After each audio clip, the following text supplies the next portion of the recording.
18일 KBA 뉴스브리핑 시작하겠습니다. 정부가 한방첩약급여와 시범사업 공모에 나서자 의료계가 거세게 반발하고 있습니다. 최대집 의협회장은 자신의 SNS를 통해서 시범사업 강행은 구사 의장정 합의를 통째로 파기하는 거라고 비판했습니다.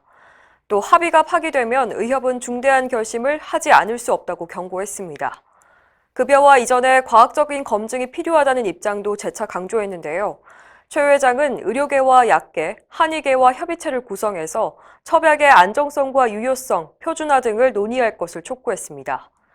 특히 첩약으로 인해서 환자에게 피해가 생길 경우 민형사상 소송 등 적극적인 피해 구제에 나서겠다고 밝혔습니다. 검증되지 않은 시범사업으로 국민을 생체 실험한 정책 당국자들에게도 엄중한 책임을 묻겠다고 목소리를 높였습니다. 병원에 가면 의사가 환자에게 여러 가지 설명을 해주죠. 이걸 문서로 작성하도록 강제하는 법안이 추진되는데 의료계 반응은 싸늘합니다. 최근 더불어민주당 권칠승 의원이 대표 발의한 의료법 개정안에 따르면 의사는 환자 요청이 있는 경우 진단명과 치료 방법, 주의사항 등을 서면으로 제공해야 합니다. 하지만 일반적인 진료에서 의사의 설명 의무를 구체적인 사항으로 규제하는 것은 지나치다는 목소리가 나옵니다. 한 의사는 의료법이 도덕책이냐며 법 만능주의, 과잉입법이라고 비판했습니다. 또 다른 의사는 이런 식이라면 환자에게 친절하게 하라, 존댓말을 써라 등등의 법조항도 생기는 거 아니냐고 쓴웃음을 지었습니다. 여성 의사들의 단체인 행동하는 여의사회는 의사의 의료 행위를 그렇게 못 믿겠다면 아예 의료인을 다 없애라며 격앙된 반응을 보였습니다. 감염병 관리를 강화한다는 취지로 여야 의원들이 앞다퉈서 법안을 발의하고 있는데요.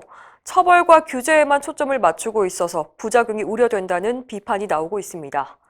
국회에는 최근 한 달 동안 4건의 감염병관리법 개정안이 접수됐는데 대부분 방역지침을 위반하면 벌금을 세게 물리거나 국가가 입은 손해배상 책임을 지게 하고 심지어 감염이 의심되는 사람을 강제로 검사하게 하는 등의 내용을 담고 있습니다.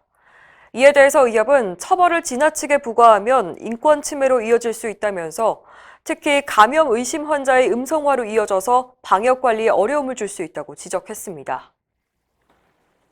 범의료계 투쟁특별위원회가 의대생 국시 문제에 대한 정부의 적극적인 해결을 촉구했습니다.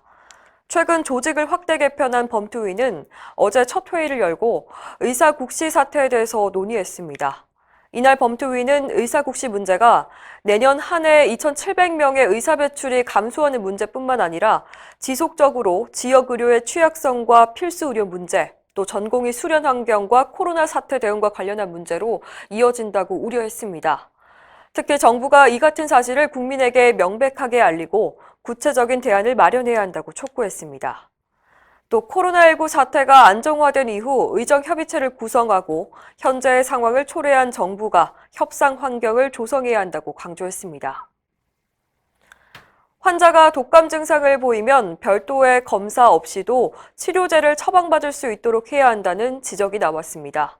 코로나19 감염 가능성 때문에 의사들이 독감 검사를 하기 힘들기 때문입니다. 대한노인의학회 김용범 이사장은 어제 기자간담회에서 A형, B형 독감 양성 환자들이 벌써 나오기 시작했는데 코로나19 감염 우려로 환자의 목 상태를 관찰하는 등 섣불리 검사하기 힘들다고 밝혔습니다. 따라서 증상만으로도 선제적인 치료가 가능하도록 검사 없이도 독감 치료제를 처방할 수 있도록 해줘야 한다는 주장입니다. 또 독감 치료제를 복용해도 열이 떨어지지 않으면 환자를 선별 진료소로 보내고 코로나19 검사에서 음성이 나오면 다시 의원으로 돌려보내서 치료받게 하는 시스템을 마련해야 한다고 강조했습니다. 이상으로 뉴스브리핑을 마칩니다. 자세한 사항은 의협신문을 참고하시길 바랍니다.